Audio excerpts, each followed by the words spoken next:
Welcome to the Psychedelic Revolution podcast. Back from the dead. Chilling in the beaches down at Club Med. That's not where I'm coming from, but I am back from the dead. Well,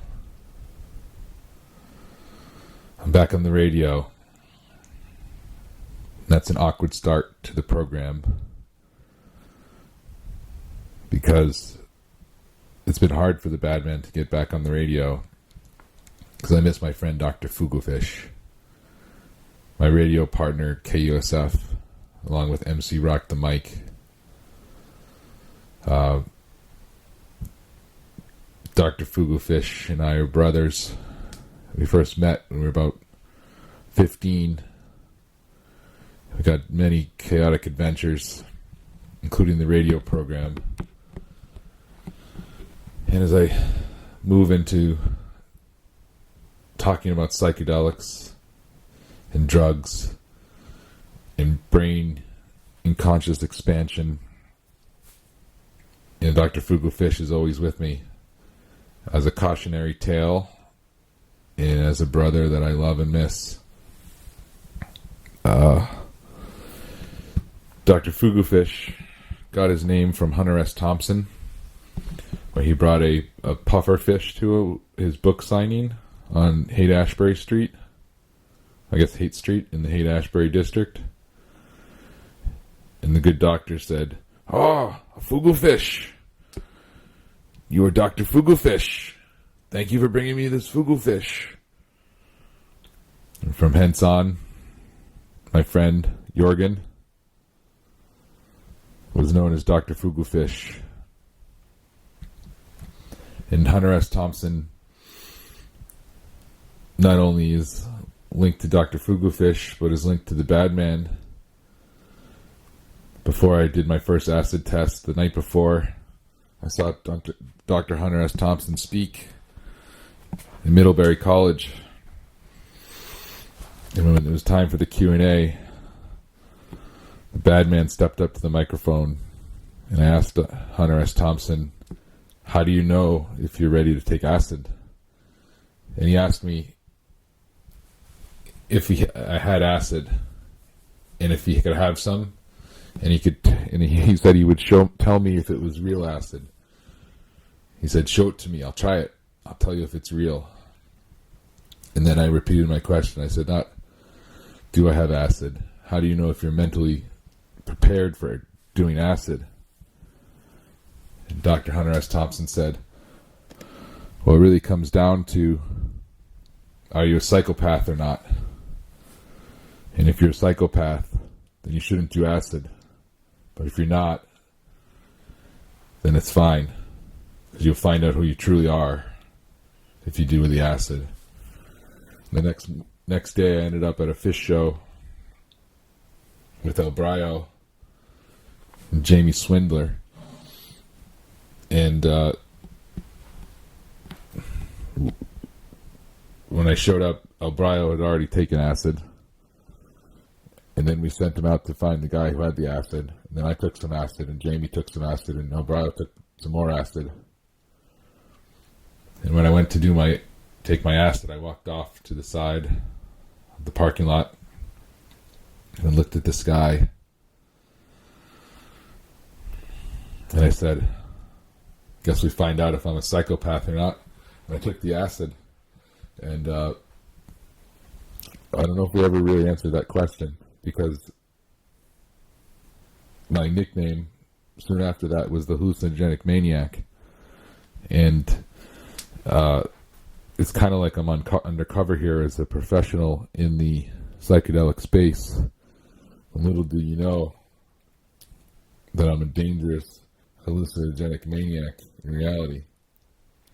And Dr. Fugelfish knew that. Dr. Fugelfish knew that very well.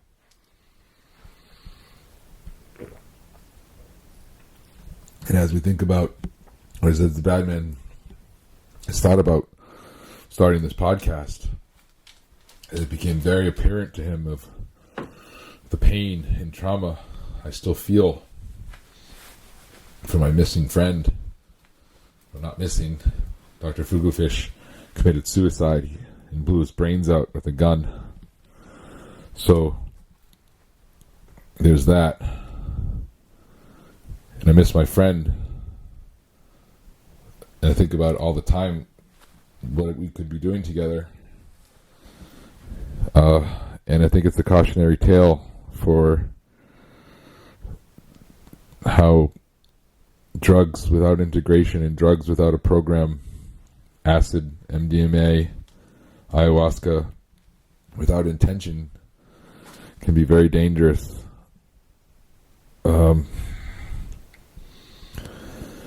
At the same time, before there was a split, before Dr. Fugufish killed himself, the radio show had already come and gone and ended. And even when we all lived in San Francisco, Dr. Fugufish's music started to suck. So we had to basically part ways with him so that MC Rock the Mic and I could continue to rock. And Dr. Fugufish would play, before that period, Dr. Fugufish, MC Rock the Mic and I would do about half an hour of a radio show, play a couple songs, and then Dr. Fugufish would want to get on the turntables and play trance. And to make things worse, the separation came when he started to hang around with a record shop that was literally named Brain Drop on Haight-Ashbury Street. And the people who owned the Brain Drops were a bunch of fools. And Dr. Fugufish fell under their spell and changed his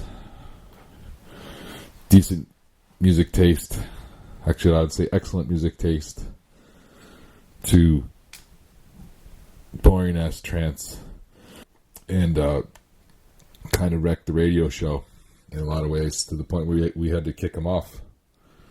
And then the bad man left, and MC Rock the Mic kept the radio show going for a few months. And the bad man came back, and MC Rock the Mic and I rocked the house for another year and a half at least, until it was time for the bad man to leave San Francisco. I remember distinctly around that period of time, it was the World Cup in Brazil. The only thing I did was drink, DJ, and watch the World Cup.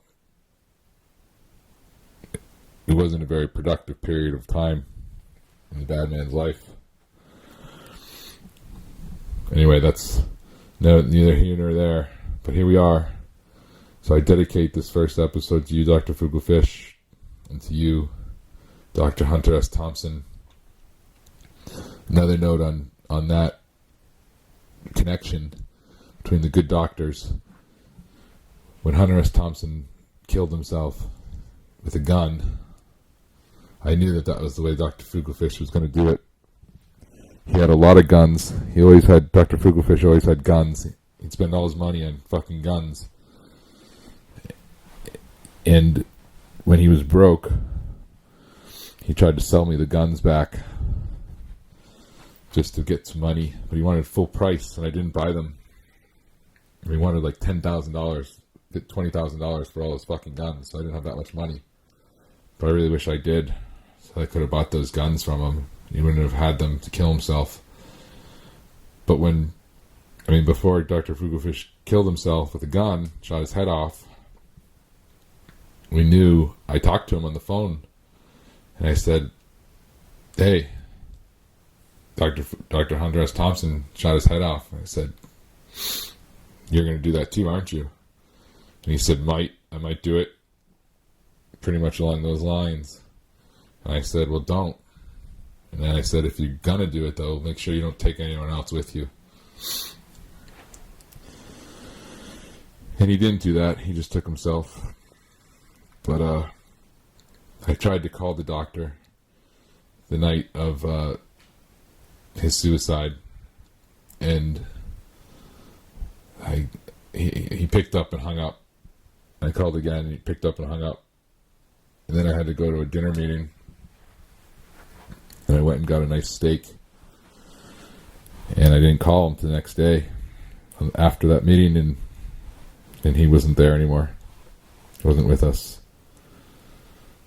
And I couldn't go to any of the funeral receptions. I just couldn't do it.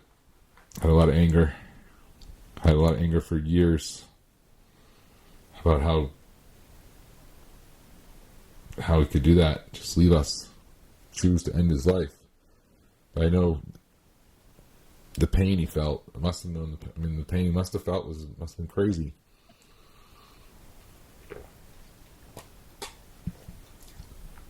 And I know that, as if he was here now, which he is in spirit, I can feel him. He wants the bad man to do this radio show. He wants me to tell the world about psychedelics and how they can heal and how they can change this world. So that's it. That's what I'm going to do.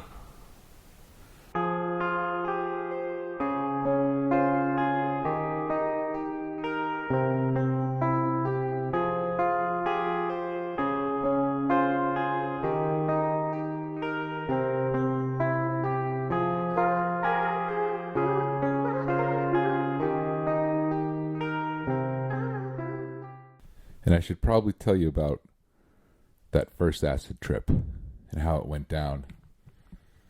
After looking into the heavens and looking into my soul and putting that tab of acid onto my tongue, I vowed to learn if I was a psychopath or not. And I realized I'm not. I actually have a big heart, and I love being alive, and I love the world, and I'm here to help and be of service. But as the acid really started to kick in, an amazing, huge hailstorm broke out. So we're waiting to go into the Matthews Arena, I believe it was called, at UMass Amherst, to watch Phish rock out in 1994, when they were incredibly good. And I was a huge Phish fan at the time. I couldn't wait. And as we're waiting in this huge line, the hailstorm came out of nowhere, started pelting everyone with hail balls the size of golf balls, and everyone just scattered and ran away. And my friend and I just stood there, Al Brio, looking at each other, wondering if it was really hailing. We had a deep discussion. About 50% we said yes, and 50% we said no. It wasn't hailing. It was hailing. And we ended up asking someone if it was hailing. I said, "Hello, excuse me, sir. I'm on acid for the first time, and I was wondering if this is really happening. Is it really hailing?" He said, "Don't you feel them hitting you off the side of the face?" I said, "I thought so, but I was never quite sure. Thank you for the clarification." And then after he clarified that it was really hailing, a huge rainbow came out across the sky. And as we all know, rainbow is a sign from God that everything's going to be all right. When he showed Noah, after the end of the rain, a rainbow and where to land with the animals of two of all kinds. And then we walked right to the front of where the line used to be and went right in to see an amazing Phish show where they played an incredibly awesome version of Fire by Jimi Hendrix to close out the show. And it was a wonderful experience. Thank you for tuning in to this episode of the Psychedelic Revolution, brought to you by the Rising Consciousness community.